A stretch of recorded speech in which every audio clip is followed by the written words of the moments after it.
are the 20 scariest moments in YouTube history. And at number 20, I Show Speed was lifting weights when he looked death in the face. Here we go! Big Speed! Boy. Oh, shit. Oh, help! Give me.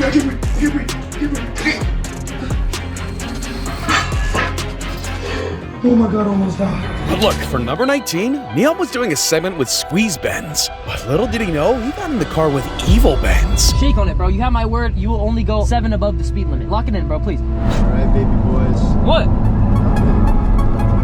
Wait. No, actually, no.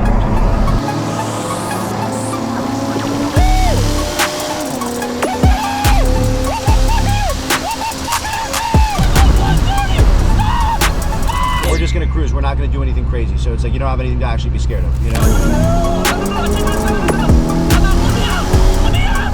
Please, dude, no. The cop's right there. Oh my God, you almost crashed. Oh, stop. Bro. You're a little bit. I'm gonna get banned on kick. Squeeze, squeeze. Like reckless driving, I'll literally get banned. I get it. Look, we don't want to be a brand risk. We want to look good. Oh my God. Oh my. However, for number 18, Jack Dorothy risked people's lives because he was driving his 200K McLaren when the weather quickly got bad. I'm most likely going to crash this car. And the airbag I don't even think works. I'm cooked. Hard to see right now. I can't see. He was so unserious about the danger, he had more attention on his phone. Dangerous when you're watching your phone. I gotta reach out. Whoa! Whoa! No! No! Oh. Help! Break the fucking window! Help! Oh, can you hold it? Oh, it's running. Oh, no fucking way! Oh my God!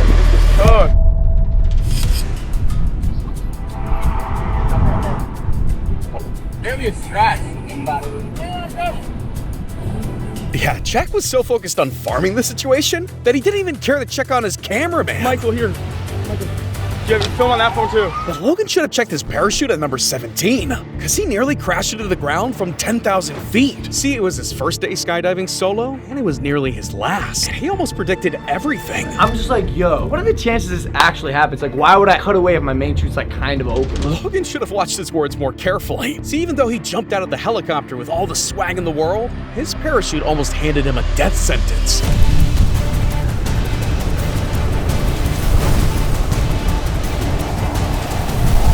Yeah, his parachute failed to open and now he was in a free fall.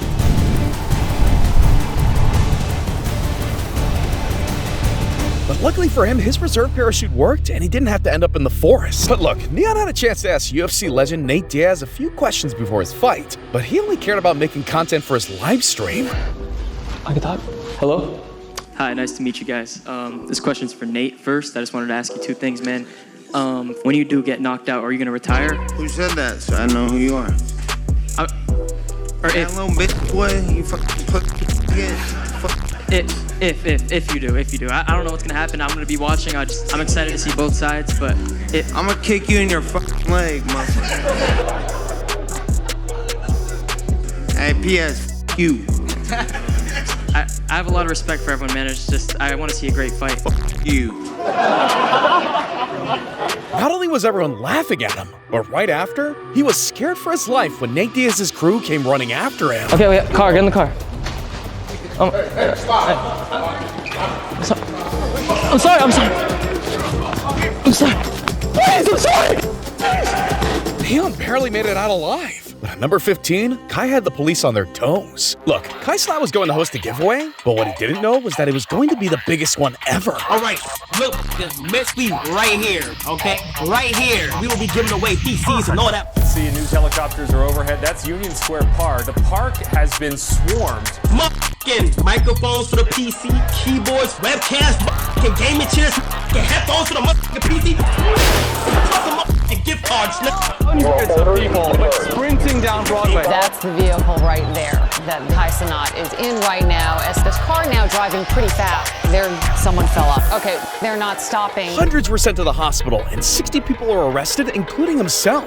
But trust me, there are no games at number 14, because Andy Melanakis has a condition that still has him looking like a kid. And even though the dude is a grown-ass man, one creep was ready to make love. You're coming with me, and we're gonna get you a home, and guess what? I haven't had sex in 5 years, and I'm not having sex until at the right time comes. You just met the right person. Yeah. You heard that right. Now, I would have gotten out of there immediately. And it would be even quicker if I was Dr. Disrespect at number 13, because he was playing Call of Duty when his house was turned into a real war zone. And it wasn't long before he knew the situation got real. I've got it in the broadcast right now. Someone shot at our house, broke the upstairs window. Someone shot yesterday at our house, and someone shot again right now and connected with the house upstairs. You're driving by, right? It's dangerous being a YouTuber. Just ask Mr. Beast at number 12. I mean, this guy almost died in a coffin. Yeah, during his 50 hours buried alive challenge, Mr. Beast had everything he needed. While he went to the other side of the coffin, he panicked. All right, let's make this journey. Can you see me? Yo, can I pick this camera up with my toes? Oh my gosh. Yo, that was the coolest thing I've ever done. I made it to the other side of the coffin, and all that's here is a pillow.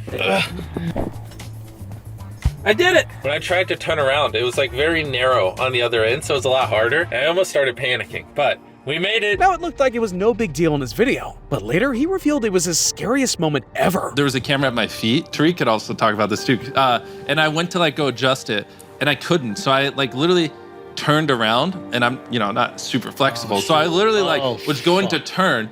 And so like I'm laying like this, and as I'm like bending, I got caught like halfway. And I was like, fuck. I was literally like, guys, if I can't get out of this in 2 seconds, you start digging right the fuck out. Jimmy almost lost it, but somehow he mustered up the strength to give it one last try to save his life. Like, I'm gonna give it one last try, and I just pushed as hard as I could, and I popped out the other end. And then I adjusted the camera. And then you had to get back? Exactly, because now because it's like, the thing got slimmer this way. Yeah. It was so uncomfortable on that side. Yeah. So then I had to do it again, and I almost got stuck again. It got real down there. And by the end of it all, he was emotional. I haven't seen the outside in so long, oh my gosh. I'm so happy right now, I'm crying. Oh my gosh. Mr. Beast took it to the extreme, but Canel Joseph's challenge at number 11 was ice cold. See, his followers dared him to do a cold plunge, and as soon as Canel touched the water, he had regrets. Chat, let me do a different challenge, please. Today you're already in there. Let me do a different challenge, Somebody might die. Dude should have thought about that sooner. And everyone was cracking jokes. My man was frozen solid. Yeah. Help me get out.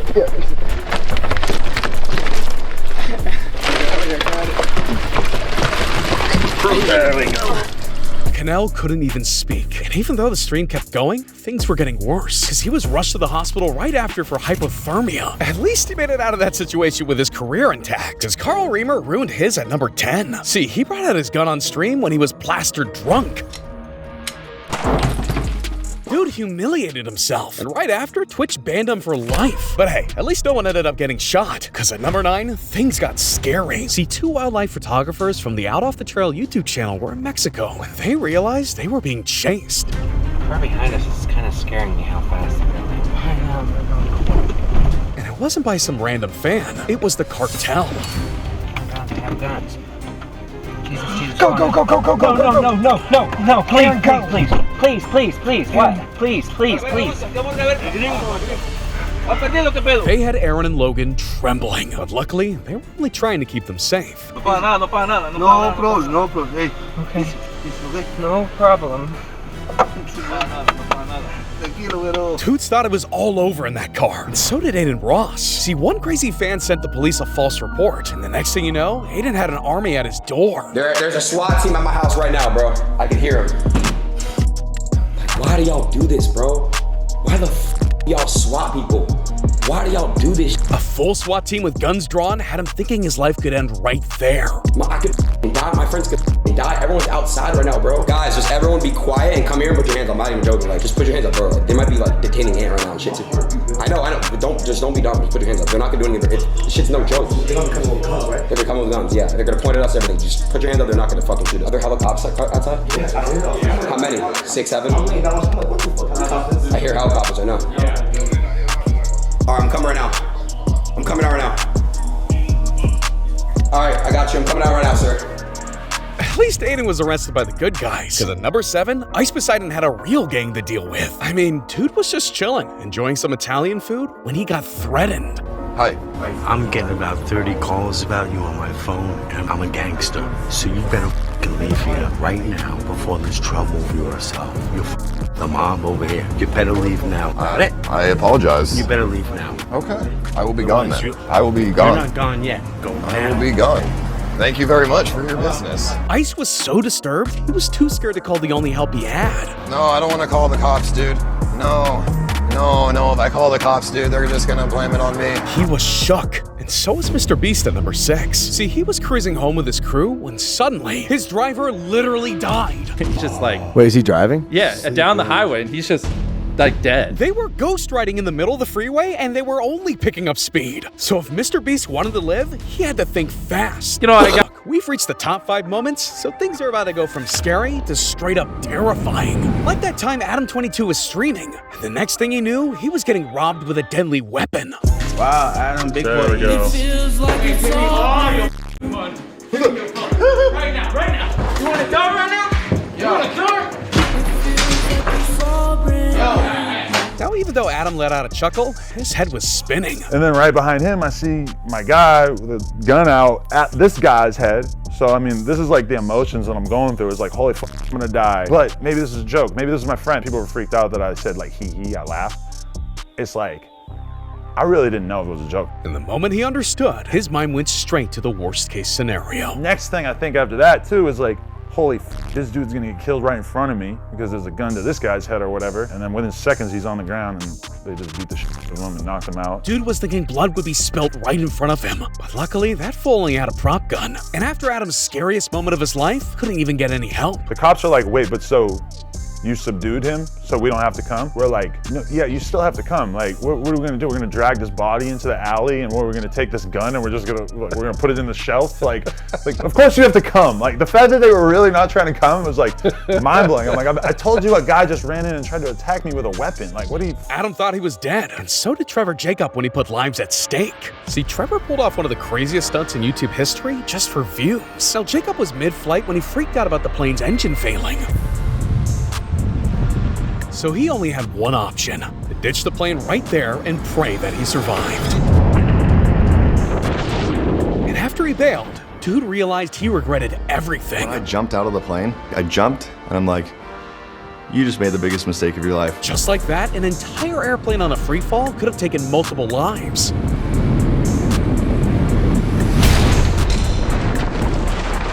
Even though he had this planned out, Trevor's landing was dangerous.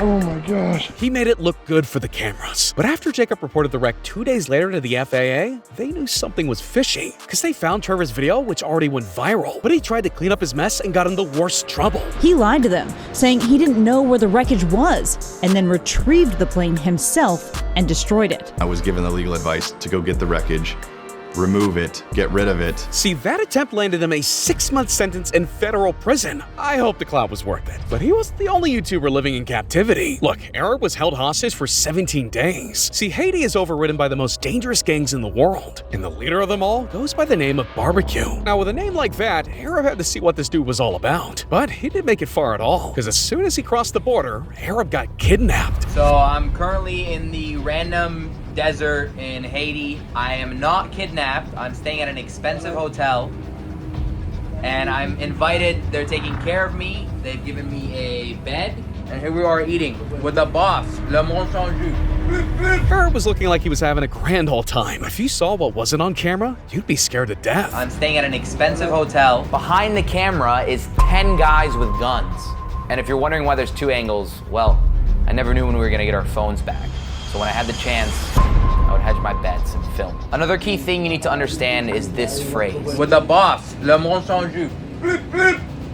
Le monde sans jus, pas grand jus, bas en pleine, braquillé, pas frappé. Le monde sans jus, pas grand jus, bayou plein, braquillé.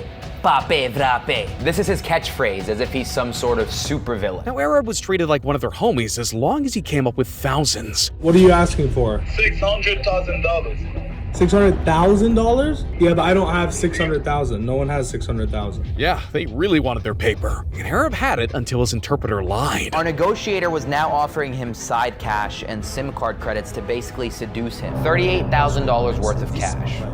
Ransom paid. And yet they never released us. Do you think we're gonna launch or we're gonna try to take your money? Oh, come on, say that this motherfucker is a liar. Now, the dude wasn't happy about being called a liar, so he threatened to take Arab's torture to the next level. You know, if I find this nigga, what I'm gonna do to him? I'm gonna cut all his fingers. See this, and the price on his head raising to $600K had the YouTuber panicking. And while he was desperate to leave, he decided to go viral. Point, the story is picking up in the back end because Intel is aware of the situation. The first tweet comes out from a small reporter. Nobody sees it. Tonight, a Metro Atlanta man allegedly kidnapped by a dangerous gang in Haiti. The popular Twitch streamer and YouTuber Your Fellow Arab is currently kidnapped and being held for a $600,000 ransom in Haiti by a very, very notorious gang. A gang by the name of 400 Mawozo. 400 Mawozo is one of the most prominent kidnapping armed groups, gangs in the country. Arab's story spread like wildfire, which made things even more dangerous. But his shot would be his best weapon. Now, he never got an interview with Barbecue, but another kidnapping for the world to see would have destroyed his image. So he called for Arab to be freed. Yeah, le monde, salut non général. Si frère ça me dékebe au la caille moi. Est-ce que non ouais, yo semble monde qui te kidnappé, nous devons climatiser comment la dépasser tout ça. On va m'bral voyo aller, ba peuple notre explication. Bon, là nous arriver là, nous ca dit bien. OK, ma billet blanc là, moi là. Blanc avant là, moi. Swag. Merci wa parce que on prend soin nous bien. The whole point of the video is to make him look good and save face. You can clearly see they've just handed my passport back. I'm wearing clothes I would never wear in my documented 10 years on the internet. The warlords had my man looking happy, but he needed to do anything to make it out of there alive. But at number 2, Kai Cenat almost blew his house down. See, Kai celebrated the 4th of July not just with Mr. Beast, but with a room full of fireworks. Now, Kai and Davis had some unsettled beef, and he made sure YouTube's king got out of there before it was too late. Get out. Are you just like a serious get out? I'm serious, get out. Is this like cunt? No, I'm serious, get out. I'm serious. You don't see me doing a fucking stream? I'm gonna... Now, this wasn't a joke, because Kai got violent. Hey, Chad. You're not doing that, bro. Hey, Chad, y'all see this? Hey, Chad, y'all see? Davis wasn't holding back, so they had to run before they blew up.